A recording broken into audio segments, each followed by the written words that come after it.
Gördünüz mü? Gördünüz mü? Tamamını, ormanı, kızımı yapacak. Kızımı, salam var ızlara. Karakteriniz. Havayla şef. Kızıma konçakımızlar çıktı. Ermişka!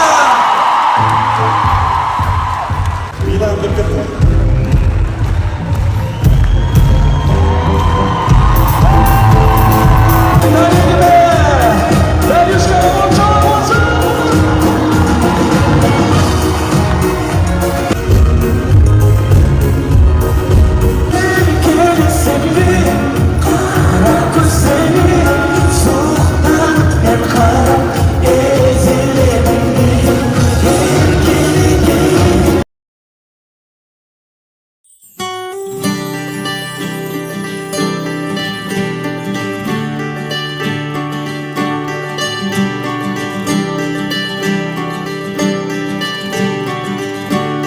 Kırgızstanlıklar, kımmatlı ürün yarmanlar bugün Bişkek Arena'da Nurlan Nasittin 15 yıllık konsertine şamutlu ısır sana!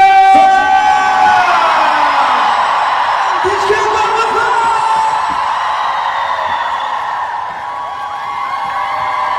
Nurlan Nasittin!